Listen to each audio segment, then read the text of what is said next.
His name would become permanently linked to absolute domestic brutality and a high-profile law enforcement pursuit that captivated the nation. Jonathan Paul Koppenhaver. Jonathan Paul Koppenhaver, who would later legally and professionally change his name to War Machine, possessed an athletic career that began with immense potential but concluded in one of the most disgusting scandals in sports history. Born in Simi Valley, California, on November 30th, 1981, he experienced an incredibly volatile and unstable upbringing that heavily traumatized his early psychological development. When his father tragically died from a sudden heart attack when Jonathan was only 13 years old, the young boy was abruptly forced to assume the role of primary caretaker for his younger siblings. This intensely stressful childhood permanently warped his temper, leaving deep emotional scars. Koppenhaver officially entered the professional mixed martial arts scene in 2006, eventually joining the cast of The Ultimate Fighter Season 6 as a last-minute replacement fighter. While he did not win the tournament, he stood out significantly to television executives and fans due to his intense personality and raw, unbridled aggression. By 2008, he legally changed his name to War Machine to match his fighting persona and made a highly successful UFC debut, defeating Jared Rollins via a memorable, violent knockout. However, the professional momentum he achieved inside the octagon would prove to be tragically short-lived. Later that same year, he suffered a definitive submission loss to Yoshiyuki Yoshida, an athletic setback that seemed to trigger a rapid downward spiral in his personal life.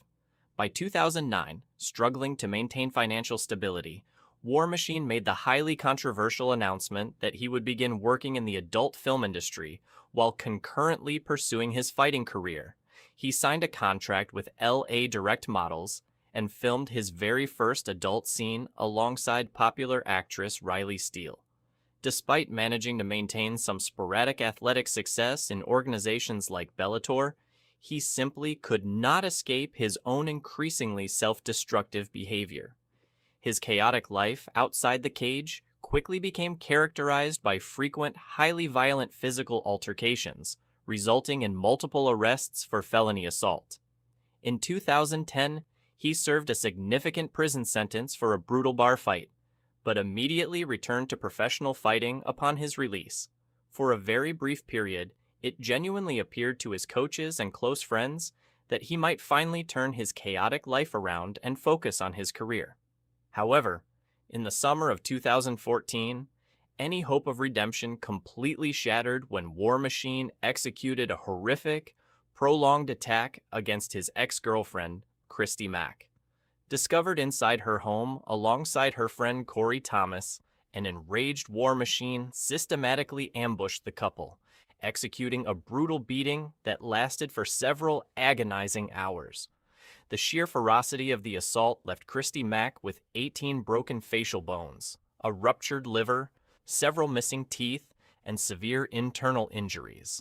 Following the conclusion of the violence, War Machine fled the state, triggering a massive, week-long nationwide manhunt before he was finally cornered and captured by law enforcement in Nevada. He was subsequently charged with 34 distinct felony counts, including attempted murder and kidnapping. In 2017, following a highly publicized trial that featured emotional testimony from the victims, Koppenhaver was found guilty on 29 counts and sentenced to life in prison with parole eligibility after 36 years. His case remains one of the most infamous examples of how untreated psychological trauma and athletic violence can combine into something truly deadly. Up next, we examine another fighter whose violent real-world choices would stain the image of the sport forever, driven by the powerful urge for street justice. Lumumba Sayer Sr. was far from a typical, run-of-the-mill mixed martial artist. As a highly dangerous submission expert who rose to prominence during the absolute prime years of the Strikeforce promotion, Sayers built a strong reputation by testing himself against elite competition.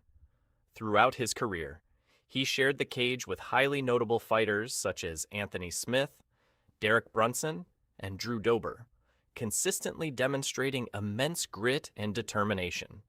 He possessed the technical skills and physical power required to stand toe-to-toe with the very best athletes the sport had to offer. Yet, despite the immense respect he commanded within regional combat circles, his civilian life was tragically destined to take a heartbreaking turn. After spending several quiet years completely away from the sports spotlight, Sayers made a highly surprising and unexpected competitive comeback in May of 2024. Stepping directly into the brutal world of professional bare-knuckle boxing at 45 years old, fans were stunned to see the weathered veteran back in the ring. Older, wiser, but clearly still driven by that exact same fierce fighting spirit, he sought to prove he still belonged. While his peak physical speed had naturally declined with age, his intense desire to compete had not faded in the slightest, having previously earned multiple regional championship belts. However, just when it looked as though his athletic career might experience a triumphant late-stage resurgence, absolute tragedy struck in August of 2024. Sayers Sr. was abruptly arrested by law enforcement for the fatal public shooting of 28-year-old Malcolm Watson during a birthday party celebration in Commerce City. According to detailed statements later released by police investigators and state prosecutors, this violent act was absolutely not a random occurrence. Instead, it was a heavily calculated act of street revenge, executed in broad daylight, leaving the local community completely fractured by the sudden loss of life. The fatal shooting took place nearly 1 year after Sayers' own beloved 23-year-old son, Lumuba Sayers Jr., had been tragically killed in a separate incident of gun violence. Reports indicated that an aggrieved Sayers Sr. allegedly walked directly up to Watson at the social gathering, producing a firearm and shooting him once directly in the head and 4 times in the torso. He was immediately taken into custody and formally charged with first-degree murder, alongside multiple counts of felony menacing and tampering with physical evidence. What could have been an inspiring athletic comeback story instead transformed into a multi-generational family tragedy.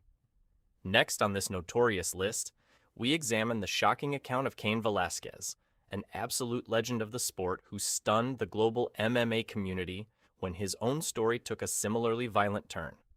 Velasquez was once the undisputed king of the UFC's heavyweight division, a transcendent athlete structurally built for historic greatness until his life took an unexpected and devastating turn.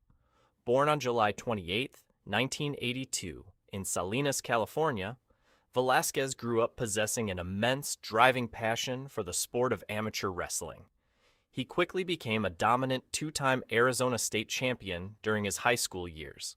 He later earned prestigious All-American honors at both Iowa Central Community College and Arizona State University, where he trained alongside future MMA stars like Ryan Bader. His extreme natural athleticism was not limited solely to the wrestling mat, as Cain also played linebacker for his high school football team, demonstrating the exact same terrifying physical intensity that would later define his professional fighting career. Velasquez formally entered the world of professional mixed martial arts in 2006, and within a few short years, he successfully established himself as one of the most feared heavyweights on the planet.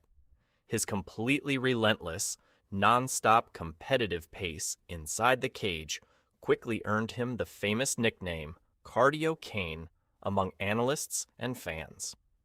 By the year 2010, he officially captured the undisputed UFC heavyweight championship after executing a spectacularly brutal knockout victory over the massive Brock Lesnar. He went on to defend and reclaim the prestigious title multiple times, permanently cementing his professional status as one of the most dominant champions in heavyweight history. Fans still vividly remember his incredibly violent, one-sided victories against elite contenders like Junior Dos Santos and Antonio Bigfoot Silva.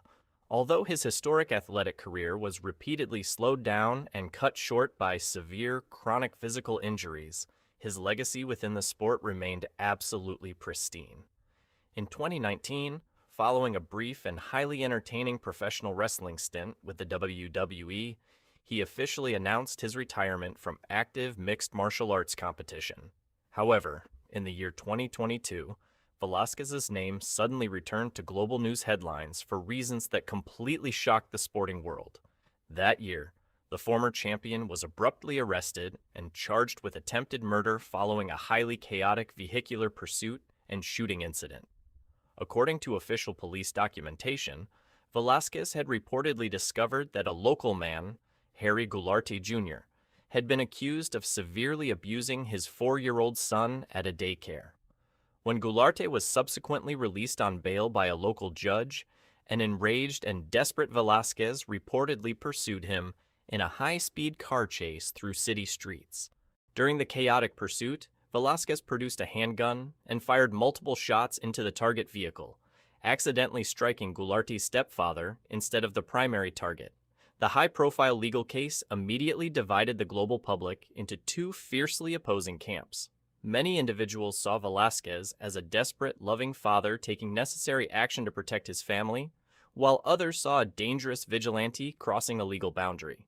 The former symbol of athletic discipline and physical strength now stood before a criminal court facing severe, life-changing charges that carried potential life sentences. He was initially denied bail multiple times by the presiding judge before eventually being released under strict house arrest conditions while actively awaiting his formal trial.